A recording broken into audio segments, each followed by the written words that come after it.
Annie had spent her free period researching wolves in North Carolina, in the hope they were a rarity and therefore might be easier to track. As it turned out, that wasn't the case. In fact, wolves were a common sight in the state. How was she supposed to find one killer wolf amongst so many? In New York, a sighting of a wolf in Central Park would have caused a citywide panic and almost immediate capture of the errant creature. Frustrated by her lack of progress, when the school bell rang, she grabbed her bag and headed laboriously for the sheriff's station. She wished she'd had the forethought to drive to school rather than walk, since every step was difficult. After yesterday's exercise session, her previously unused muscles were telling her in no uncertain terms they weren't happy. Her body was stiff and sore, and every time she tried to sit down, her muscles seized up, and getting back up again was next to impossible. Which made going to the toilet a whole lot of fun. Guys didn't know how lucky they were being able to stand. Fortunately, it was only a short walk to the main street of Ridgeville, which was technically 4 main streets. The center of town was dominated by a park-like square, complete with a central round rotunda. The rotunda was pretty much the mandatory backdrop for any wedding photos taken in the town, and was, admittedly, absolutely gorgeous. Painted a crisp white, every second column was covered in an array of colorful climbing roses, the upkeep of which were a priority for the town groundskeeper, Terry.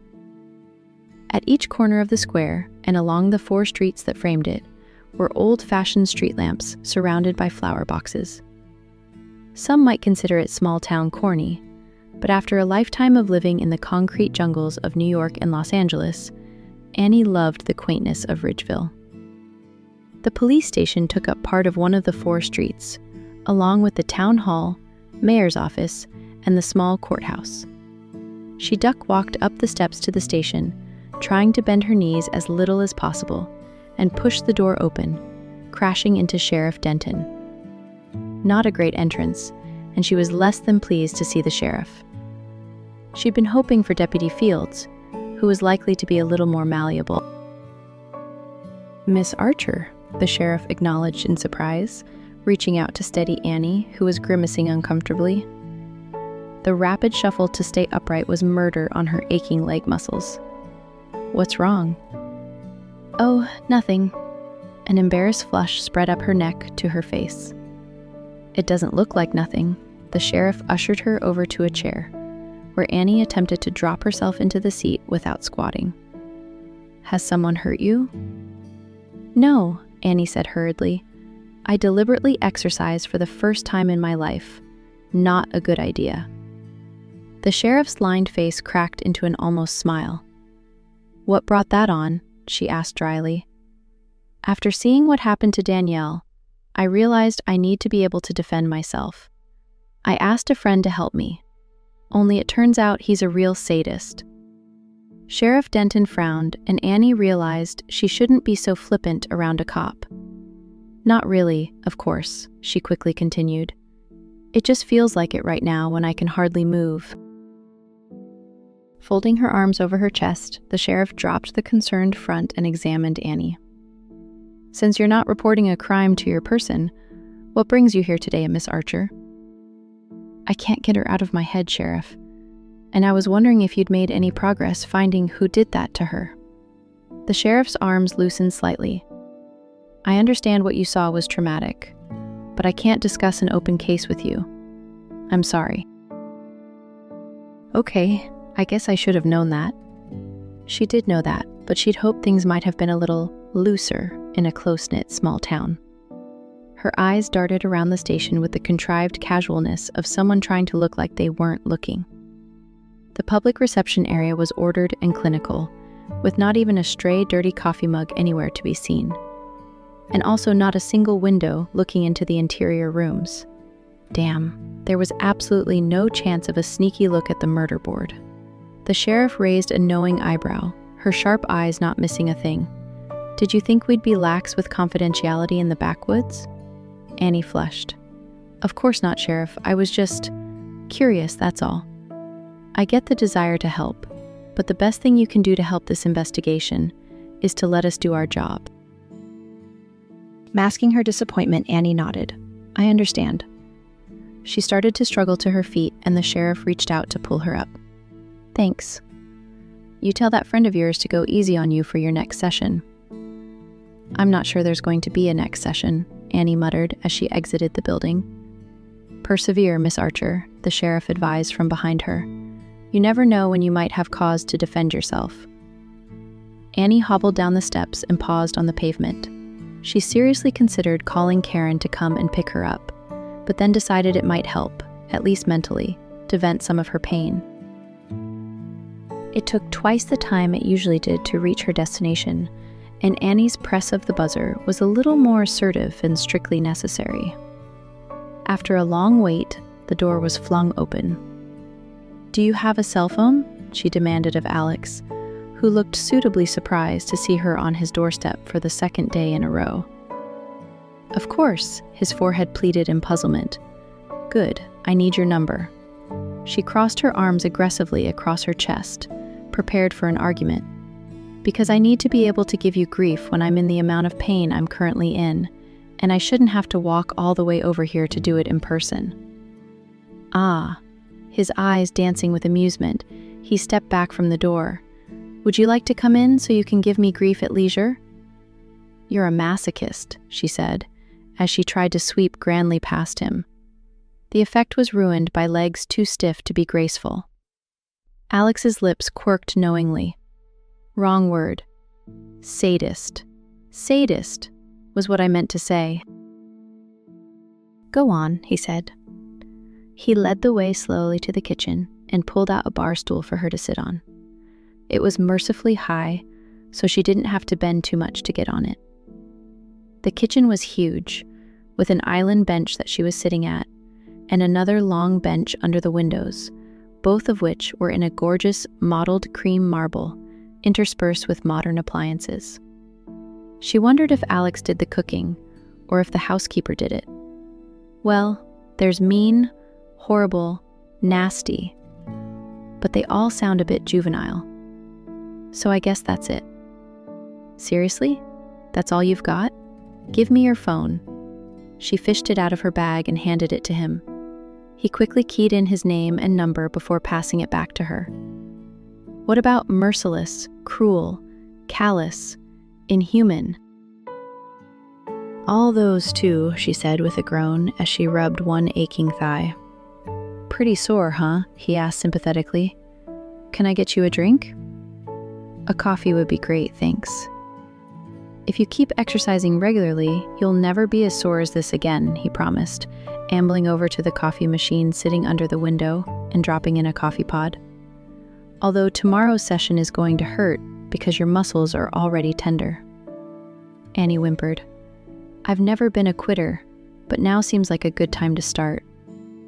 Nope, you enlisted my help and now you're going to get it, whether you want it or not. Keep doing the stretches I showed you, they'll help. Alex placed a steaming mug of coffee in front of her, and she wrapped her hands around it gratefully, the warmth in her fingers going a small way towards easing her discomfort.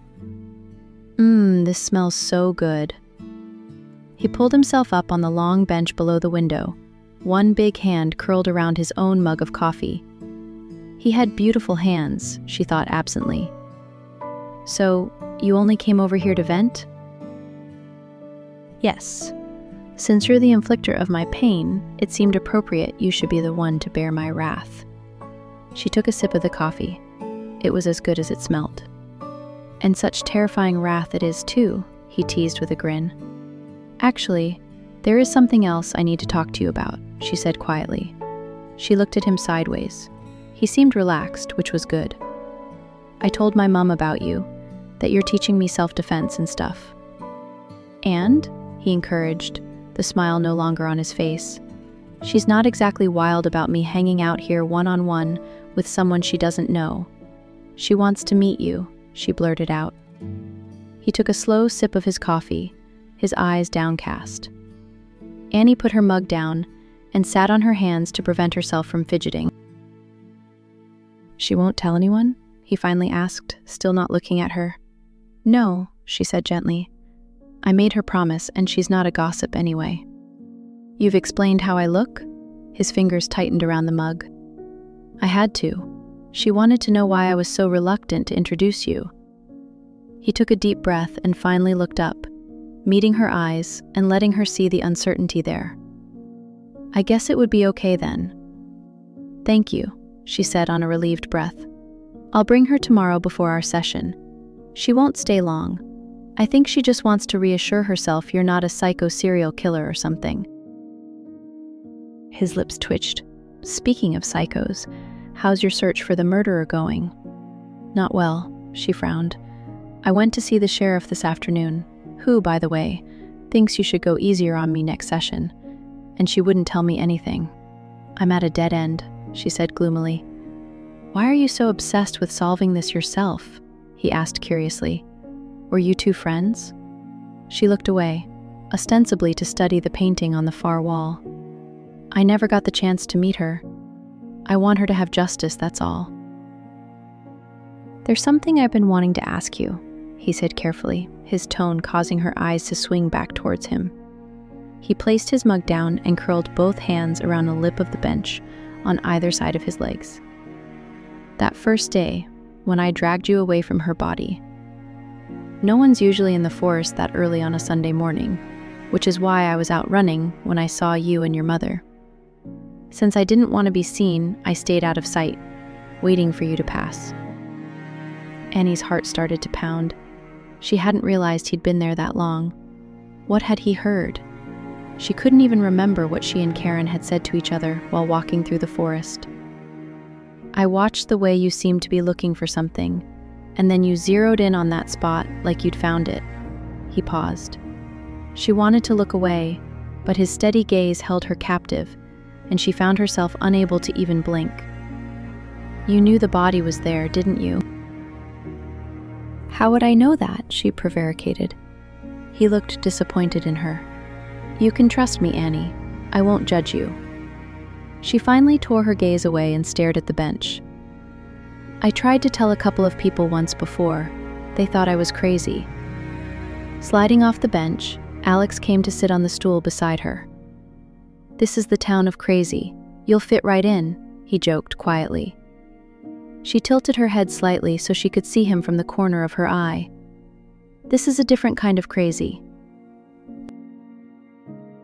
I'll tell you mine if you tell me yours, he offered solemnly, his gaze earnest.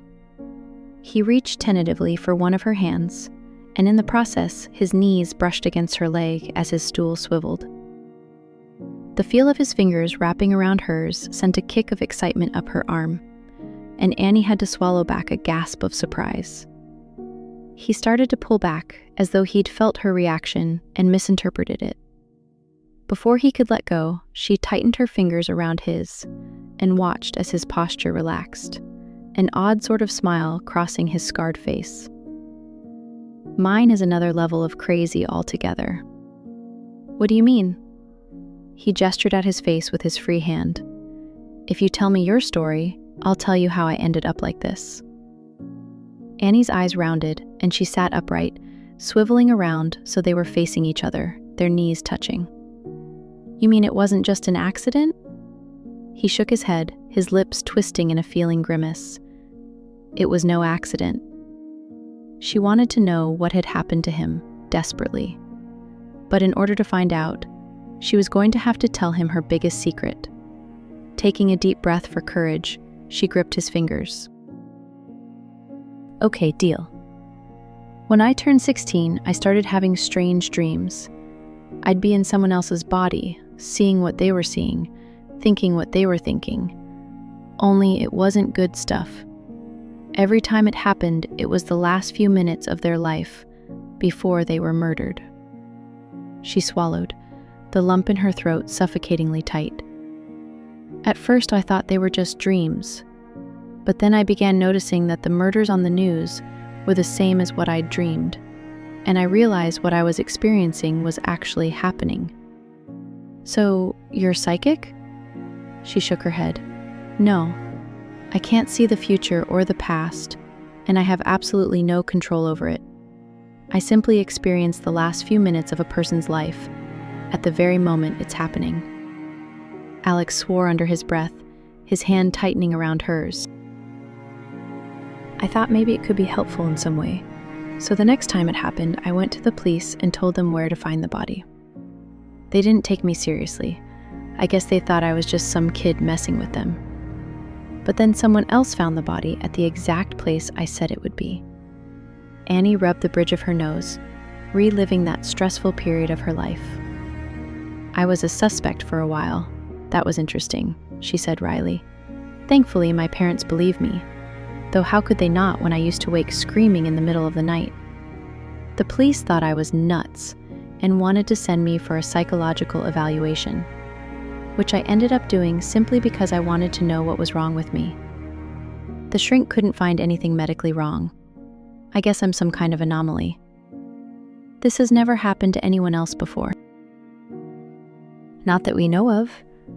Maybe the police might have been more receptive if I could actually prevent crimes from happening, but since the murder had already taken place by the time I woke, I was completely useless to them and they wouldn't let me help, she sighed. But that wasn't the worst of it. There's at least one murder every day in New York, so as you can imagine, I wasn't getting a lot of sleep. My grades were slipping because I couldn't concentrate. My head was full of all these gruesome deaths, so my behavior was erratic.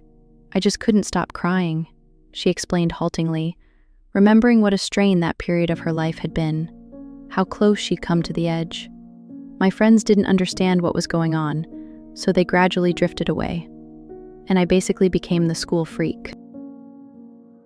Which explains why you seem to understand what I'm going through, Alex noted sadly.